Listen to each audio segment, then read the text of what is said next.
Bonjour à tous, c'est Alexandre pour Technoid, bienvenue pour cette nouvelle vidéo qui va être consacrée aux opérateurs comme vous avez pu le voir, donc SFR, Orange, Bouygues et Free, et leurs équivalents low cost, à part Free bien évidemment, parce que je voulais faire un peu de lumière sur pas mal de petites choses par rapport aux opérateurs.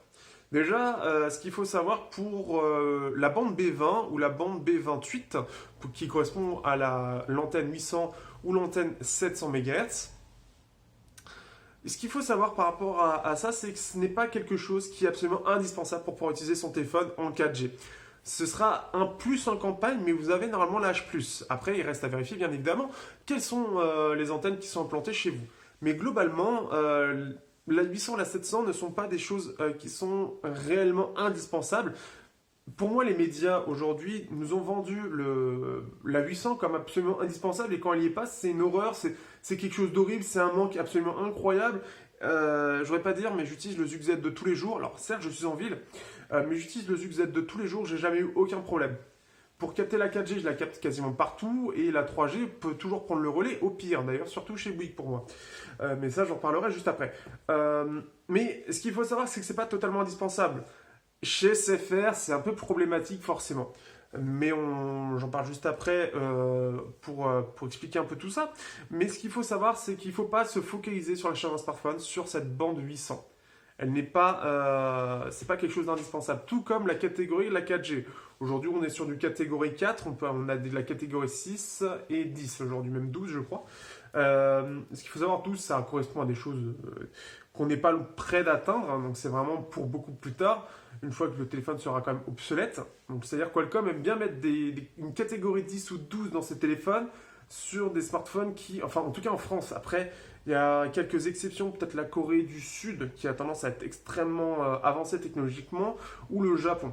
Ça c'est deux exceptions, mais globalement après sinon c'est totalement démesuré par rapport à ce qu'il y a dans le monde en général.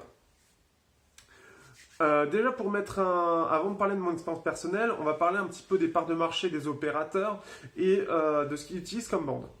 Donc nous avons tout d'abord Orange qui représente 60% de parts de marché. Donc c'est forcément l'un des meilleurs opérateurs, c'est lui qui a la meilleure couverture réseau, ça reste aussi lui qui est le plus cher, que ce soit Sosh ou Orange en soi, c'est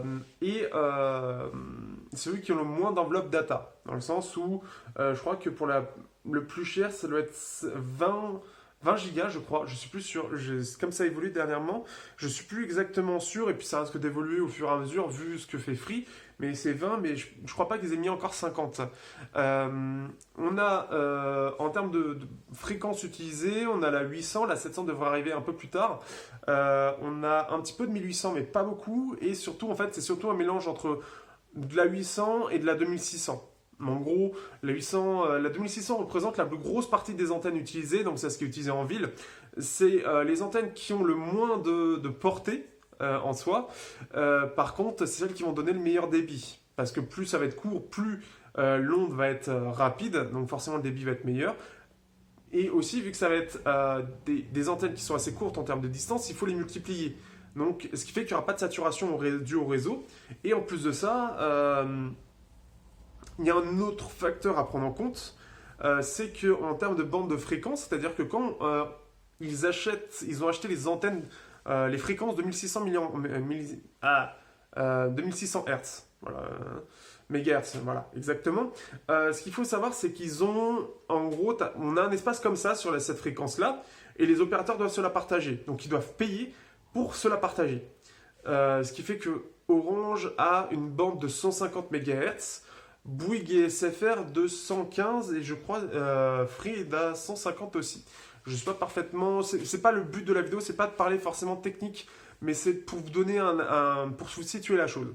En gros, ce qu'il faut comprendre, c'est quelle que soit la bande, Orange a la plus grosse partie, en plus d'avoir le plus d'antennes, et SFR et Bouygues sont beaucoup plus réduits, ce qui va expliquer un petit peu ce qu'on va parler dans la vidéo, c'est-à-dire l'expérience personnelle. Ensuite, nous avons Bouygues qui est un opérateur historique aussi, et qui, lui, utilise donc les 2600, beaucoup, les 1800, énormément les 1800, puisque la bande 1800, c'était quelque chose repris en 2G, et donc la 2G à l'époque, la Edge, et ils ont demandé pour pouvoir utiliser la 1800 pour la 4G. Donc elles ont été refaites pour la 4G. Et vous avez la 800 qui, elle, est beaucoup plus marginale du côté de Bouygues, mais elle est quand même utilisée selon les endroits un peu stratégiques. Et donc voilà, pour eux, c'est ça. Par contre, eux, forcément, comme j'ai dit juste avant, la fréquence pour chaque bande est un peu plus réduite. Donc la saturation est un peu plus rapidement atteinte. Ça, on y reviendra. Et pour terminer dans ces opérateurs historiques, nous avons SFR. SFR qui, eux, ils ont beaucoup utilisé la 800. Ça, c'est un problème, mais ça, on y reviendra. Ce qui fait que la 800, le grand avantage de la 800, c'est sa portée qui est énorme. Donc forcément, en termes de... Dans la partie théorie, de la partie statistique, forcément, il couvre un large territoire parce qu'il utilise massivement des 800. Donc, ce qui fait que c'est une grosse portée. Donc, c'est là où il y a le plus de monde qui va se connecter dessus. Donc, il y a beaucoup plus de risques de saturation dessus. Ça, il faut le prendre en compte. En gros, ils utilisent 60% et 40% de 2600. Un tout petit peu de 1800, je suis même pas sûr qu'ils en utilisent. Non, je crois pas. Je crois pas qu'ils en aient. Et donc eux, par contre, alors le problème c'est que pour l'instant, je ne peux pas les recommander au moment où je fais la vidéo. Il faudra voir dans pour moi, quelques mois, voire quelques années, comment ils vont évoluer. Mais actuellement, ils ont 20% de part de marché. Ce qu'il faut savoir, c'est que Orange a 60% et les trois autres opérateurs se partagent le reste. Non, ils ont 40%, pardon. Ils ont 40% de part de marché et vous avez 20, 20 et 20. Donc voilà, tout simplement, avec Free qui vient d'arriver, en soi, ils sont assez nouveaux par rapport aux trois autres opérateurs, puisque Free, eux, ils sont arrivés fin 2012, avec ce cassage, ces forfaits à 20 euros, et en plus de ça, 20 euros avec déjà, on avait à l'époque 3 gigas de data, ce qui était énorme à l'époque, où on avait 1 ou 2 gigas, mais à un prix énorme, et puis voilà, c'était en 4G. Mais le truc, c'est que forcément, eux, ils doivent encore construire leur réseau. Donc pour l'instant, ils utilisent massivement des 2600, parce que ça reste les plus faciles à implanter dans les villes pour avoir le meilleur débit. Ils n'utilisent pas de 800. Non, ils utilisent des 800, 1800, mais pas énormément. Ils n'ont pas de 800, par contre, ils n'ont aucune bande 800. Donc ce qui fait que l'État les a avantagés, parce qu'ils doivent gérer ça avec l'ARCEP, pour la gestion des bandes, etc. Et pour que justement ils puissent rattraper leur retard, l'ARCEP leur a donné un avantage par rapport à la 700, ce qui fait que ça commence déjà à être implanté chez eux. On commence à avoir des bandes 700, il n'y en a pas beaucoup, mais il commence à y en avoir. Ce qui fait que les 700 ont encore plus de portée que la 800. Donc forcément, pour tout ce qui est zone rurale où Free a le plus gros souci de déploiement, forcément, eh ben, ça va permettre de le combler plus rapidement. Donc voilà un petit peu déjà pour débuter, une intro qui est assez longue mais qui permet de remettre un peu dans le contexte tout ça. Je pense que ça va être une vidéo d'une demi-heure, hein, je vous le dis à partir de là, donc de toute façon vous le verrez. Mais voilà, d'expérience personnelle, alors SFR c'est trop vieux ce qui fait que je vais éviter d'en parler, mais aujourd'hui SFR a des gros soucis en termes de plaintes, il faut savoir qu'ils représentent 20% de part de marché, mais selon les associations de consommateurs ça représente 60% des plaintes de l'année. Alors que Orange, je veux dire, 60% des plaintes quand tu as 20% de part de marché, c'est qu'il y a un problème. En plus de ça, ils sont en train d'entuber tout le monde au moment où je fais la vidéo.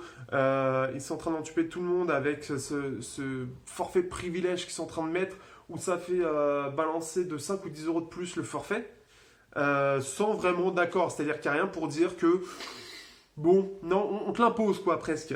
Il y a moyen de contourner, il y a des articles qui sont sortis en disant voilà comment faire pour ne pas avoir ce forfait privilège, mais ça va nécessiter de l'administratif, ça va nécessiter d'être casse-couille et de devoir appeler les assistants, etc. Donc c'est pas terrible et c'est clairement fait en sorte pour que vous le preniez, vous payez tout simplement.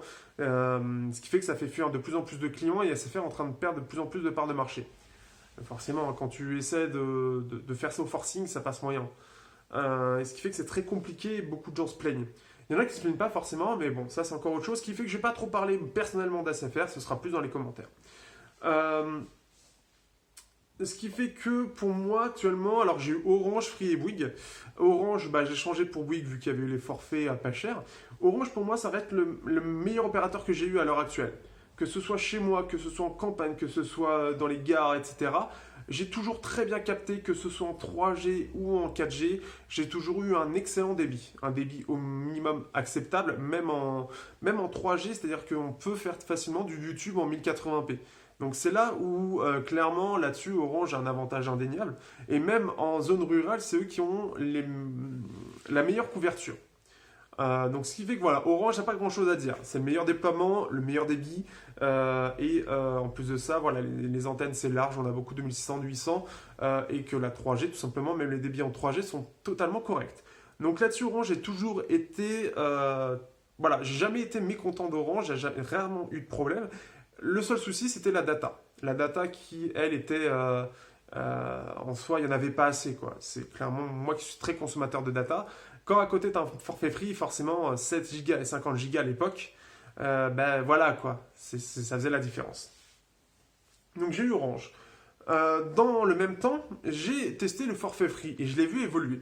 C'est-à-dire, je l'ai déjà depuis quelques temps et je l'ai vu évoluer au fil du temps. C'est-à-dire, quand je l'ai eu, c'est vrai que la 4G était encore assez mal implantée et le plus gros souci, c'est qu'il faut savoir qu'il y a l'itinérance Orange. L'itinérance Orange, ça permet pour l'instant d'avoir une connexion tant que Free n'a pas mis ses propres antennes. Mais le gros problème, c'est que cette itinérance, elle occasionne pas mal de problèmes. Pourquoi Pour expliquer ça, en gros, imaginez-vous bien. Donc vous êtes par exemple sur une antenne 4G Free, vous êtes content, vous avez un super débit. Et puis là, là forcément, plus d'antenne 4G Free. Vous retournez, il n'y a pas d'antenne 3G Free non plus. Il n'y a que de l'antenne 3G Orange.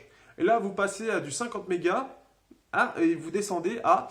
Ah bah ça pique, hein. Ah ça pique 30 kT secondes. Oh putain, du Edge. Ah ouais, ça pique. Ce qui fait que les débits étaient absolument exécrables.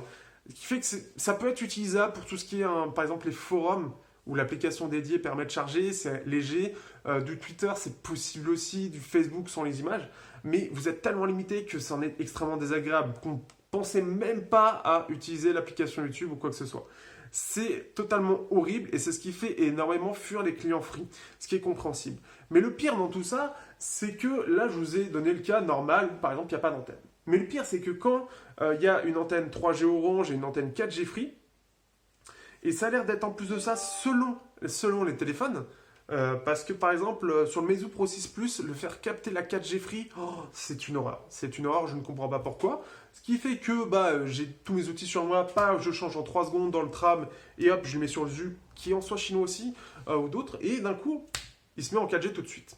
Donc selon les téléphones ou selon le temps que vous êtes, je ne sais pas trop, mais c'est très particulier, il va vous connecter plus ou moins facilement au réseau free.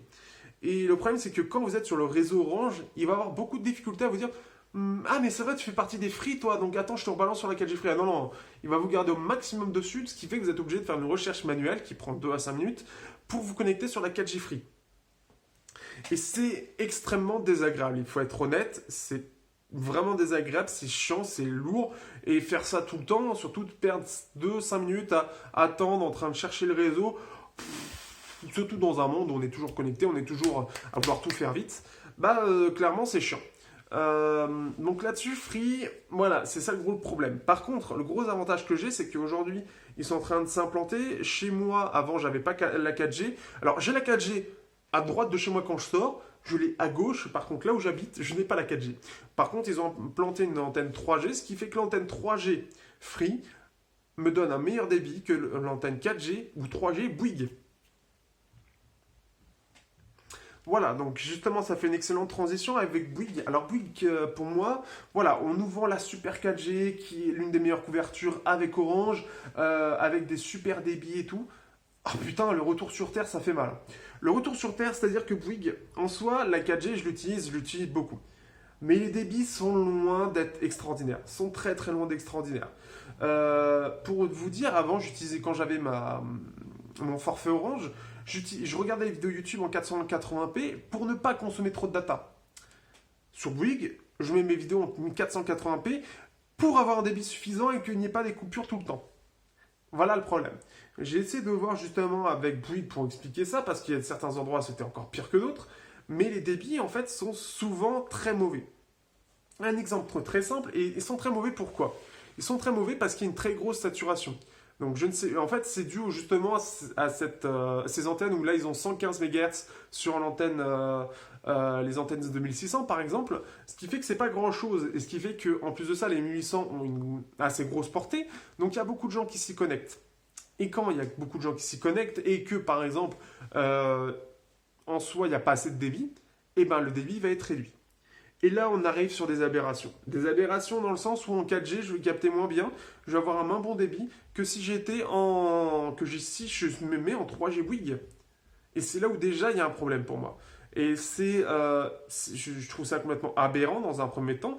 Et dans un deuxième temps, je trouve ça pas normal que faire en 3G, je vais essayer de retrouver, faire du 1 méga, 1,5 méga, c'est totalement, c'est incompréhensible, quoi. Je veux dire, quand vous voyez ça, quand vous voyez en upload ça déjà, c'est pas normal. Et download, donc c'est-à-dire quand vous regardez une vidéo YouTube, vous avez 1,4 mégabits. 1,4 mégabits. Ça nous renvoie aux années 2000. En 4G. Il y a un truc qui est pas normal pour moi. Là, je faisais 3 mégas, je sais plus où c'était. C'était à mon travail. À mon travail, à 8h30, je fais du 35 mégas. Waouh, ça fait comme Free, etc. Waouh, c'est génial. C'est extraordinaire. Waouh, débit de Free quand c'est en 4G, c'est ouf. Mais alors là, 4 mégas sur Bouygues, 4 mégas, non quoi. Non, non, surtout que là, c'est en 4G, j'ai même pas 1 méga en upload, c'est totalement aberrant. C'est totalement aberrant. Là, qu'est-ce que j'avais d'autre après? Selon les journées, j'avais parfois 13 mégas, parfois 8 mégas. Mais par contre, pour faire 8 mégas, il faut que je me mette en 3G. En 3G, je fais 8 mégas. Par contre, en 4G, je ferai 5 ou 3. Donc, c'est-à-dire que quand je rentre chez moi tous les soirs, vu qu'il y a énormément de monde à ce moment-là, je suis obligé de me mettre en 3G pour avoir un débit suffisamment stable tout le long du chemin pour regarder mes vidéos, pour me connecter, etc. Parce qu'en 4G, ça ne suit pas. Mais parfois, ça ne suit tellement pas que, je veux dire, on se connecte bien, il y a bien un débit, mais c'est tellement pourri. Mais quand on voit les débits, c'est exécrable. Et c'est même pas utilisable en fait. Pourtant, en soi, je veux dire, chez Orange, j'ai jamais eu de problème. Free, certes, c'est pas le réseau le plus utilisé. Enfin, ils ont quand même 20% de part de marché. Ça a l'air d'être quand même assez utilisé, mais pas tant que ça. Enfin, je pense pas que ce soit le plus répandu pour le coup là où je suis. Et Free arrive toujours à avoir un débit excellent en 4G. Je veux dire, on a au minimum 10 mégas. C'est le minimum, je veux dire, même 15 ou 20 mégas. Mais en Bouygues, 4G, avoir 30 mégas, je l'ai fait qu'une seule fois. J'ai le forfait depuis. Oh, ça fait quelques mois déjà. Ça doit faire 3 ou 4 mois. Arriver à faire de plus de 15 mégas, ça relève du défi en fait. Et parfois, je fais 10 mégas. Non, je fais 20 mégas quand je suis en 4G+. Mais il y a pire. Et ça, on va y arriver. Il y a pire dans les commentaires. Parce que forcément, je vous ai demandé un petit peu votre expérience aussi. Donc si on y arrive, hop, on va aller sur ce que j'ai épinglé. Et il y a des choses intéressantes quand même, qui reviennent souvent. Comme je l'ai dit, chez Orange, il n'y a pas de gros soucis. Donc forcément Free, donc à la Landstar. Pour ma part, Free, quand ça capte, c'est nickel, 4G de bonne qualité, je trouve. Pour bien news, c'est parfait. Donc forcément, après ce que je dis, c'est mon expérience. Et pour chaque partie du territoire, ça va changer. C'est pour ça qu'il faut vous renseigner quand vous cherchez un nouveau forfait. Renseignez-vous autour de vous sur quel est le forfait qui passe le mieux là où vous bossez et là où vous habitez. Parce que ça va être important. Là, j'ai Mohamed qui me fait, vu que ces derniers temps, c'est juste horrible. Et il y avait aussi quelqu'un d'autre, Eric, aussi, qui avait le problème. Et en 3G, c'est un peu mieux. Donc, le même problème que moi au final. Là-dessus. Bouygues est très mauvaise connexion qui bug beaucoup. Du côté dans le 77. Et ça a l'air d'être souvent en fait en Ile-de-France les retours de ce point de vue-là. Et là par exemple il y a Boutique Geek qui me fait je suis chez Free Mobile depuis moins d'un mois après avoir quitté Red by SFR. Je retourne chez Red by SFR. Free un réseau de merde. Hop, et je sais plus où est-ce qu'il avait mis. Mais je sais pas où est-ce qu'il avait mis qu'il habitait. Mais en gros, forcément, c'est pas parfait partout. Après, regarde justement les antennes par rapport à où elles sont. Mais il faut voir aussi quel est le type d'antenne utilisé. Forcément, si vous avez une 2600 Free, elle n'aura pas la même portée que la 1800 qui est sur le même toit. Parce que c'est souvent le même endroit que c'est posé. Qu'est-ce que j'avais d'autre? Hop. Donc après, Dylan qui lui, alors c'est EvoWiz sur Twitter. Je mettrai le lien de toute façon si vous voulez regarder dans la description. Dylan qui me fait Orange nul, Free nul, SFR bien mais de plus en plus cher. Donc bon, voilà, donc j'en reviens à ce qu'il y avait tout à l'heure. Bouygues super. Donc là pour le coup, dans son trou paumé, c'est nul. Qu'est-ce qu'il y avait d'autre? Mauvaise avec Free pour avoir la 4G, 100% satisfait avec Bouygues Télécom. Et, et je me demandais si ça captait très mal. Oui, très mal, et sur 3 abonnements avec des portables différents. Donc sûrement le coin qui est mal couvert, et forcément quand tu ne te renseignes pas beaucoup, bah, tu peux tomber sur ce type de problème. Euh, alors oui, quelqu'un qui me dit je suis belge, les opérateurs chez nous sont des arnaqueurs, sinon la couverture est assez bonne, jamais de problème pour moi. Donc là-dessus, voilà. Bien new, mais pas toujours un bon réseau de données. Toi aussi, le débit est pas fou. C'est surtout en 4G que ça fonctionne lorsque je suis à l'extérieur. Alors, c'est surtout en 4G que ça fonctionne lorsque je l'ai, à savoir dans aucun magasin, juste en extérieur. 3GH+, eux ne chargent rien du tout. SFR, je déconseille, fuyez ce réseau, une arnaque, vous payez dans le vent, fuyez. Et là, SFR, premier en 4G, couverture du territoire français, c'est le dernier rapport de l'ARCEP. Voilà. Moi, je suis chez Red by SFR, j'en suis plutôt content. Forfait 100 Go, voilà, bon, ça c'est encore autre chose. J'ai 4 forfaits sur 4 opérateurs. Malgré un réseau réduit, Free propose un véritable éventail de services. Free, c'est l'équivalent du début de la DSL. Free Mobile, pire opérateur. Free est au top. Mauvais avec Bouygues depuis maintenant 4 jours. Bouygues, ça fait 24 ans que je n'ai plus aucun réseau mobile. Pour tout avoir eu en un an, premier Orange, second SFR, troisième Free, quatrième Bouygues de merde. Voilà un petit peu. Free, c'est super bien, une coupure de 30 secondes sur mon trajet de tous les jours. Sinon, je suis aux USA actuellement et pas de problème en itinérance.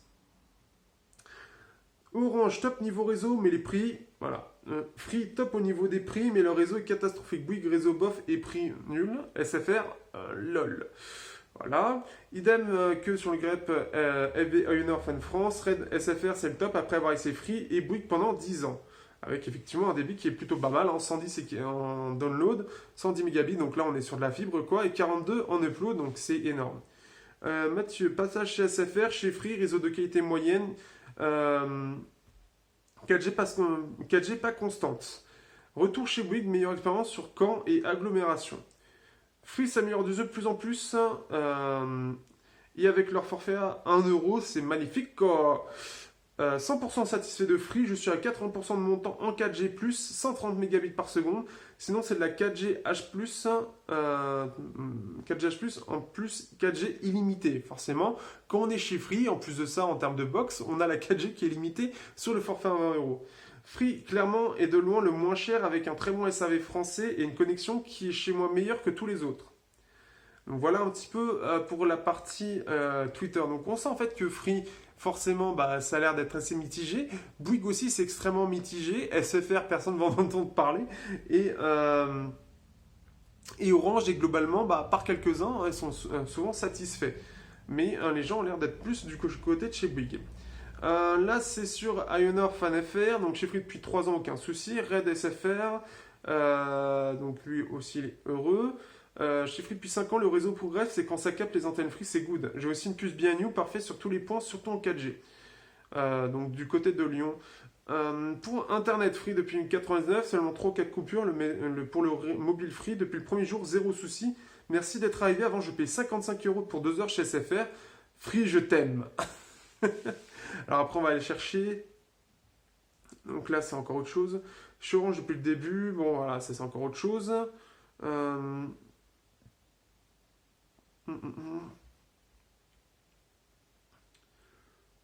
Donc ça après, bon, Free et Bouygues apparemment ça fonctionne bien du côté du 77.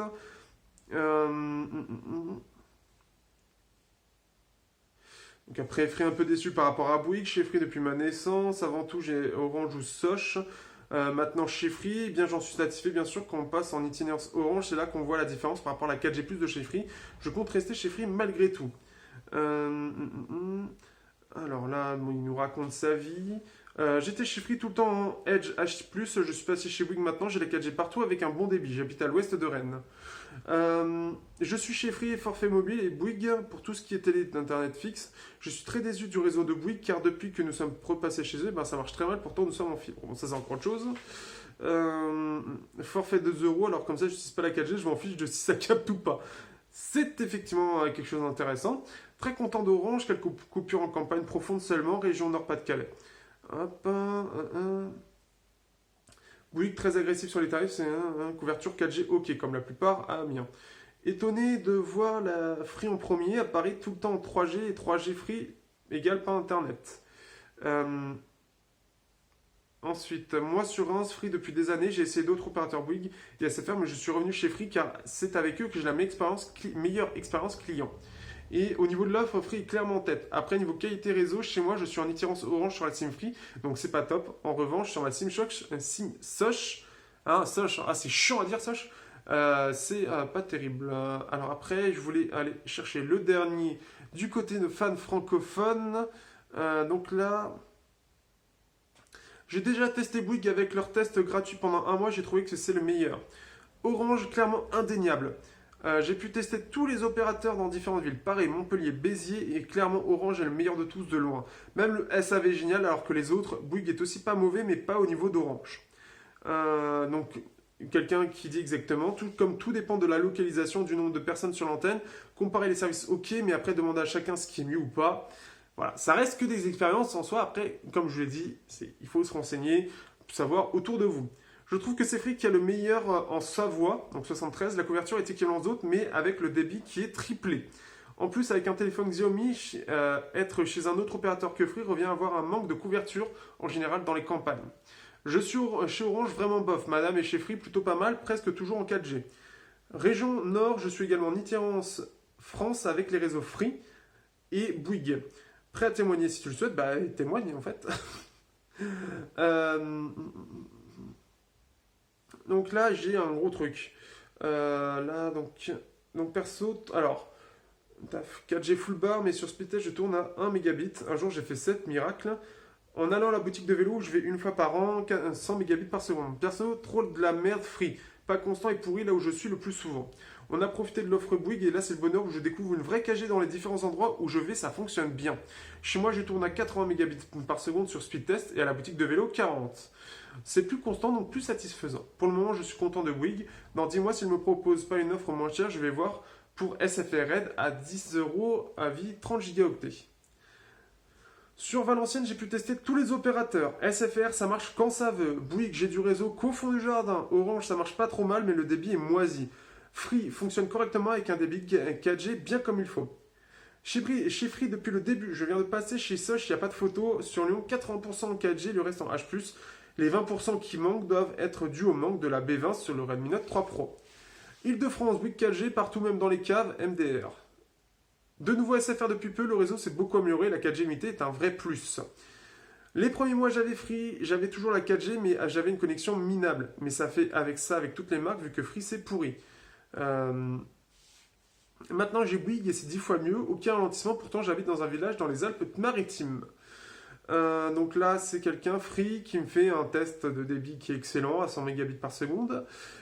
Chez Free, réseau téléphonique correct, 4G également, mini Wi-Fi, bon ça c'est encore autre chose.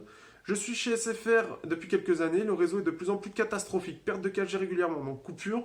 Lorsque je suis en communication, la nuit, idem, plus de réseau, plus ou moins long. SAV médiocre. Ça, clairement, en ce moment.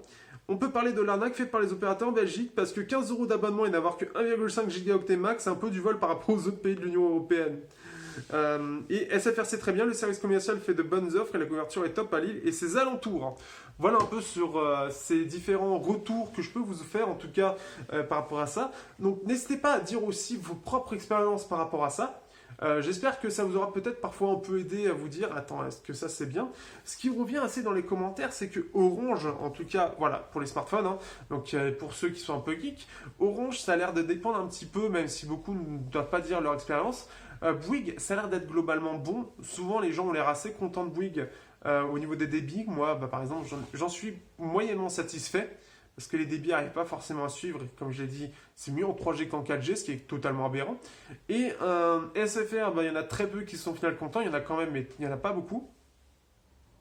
Et Free, Free en fait, c'est ceux qui ne sont pas contents, c'est ceux qui ont une mauvaise couverture. Par contre, ceux qui ont la bonne couverture, ils sont totalement satisfaits. Ils ont même tendance, on a l'impression, ils ont même tendance à préférer Free aux autres opérateurs. Ce qui est quand même assez intéressant aussi à savoir. Donc après, voilà, donc pour les opérateurs, n'hésitez pas à dire votre expérience à vous par rapport aux différents opérateurs.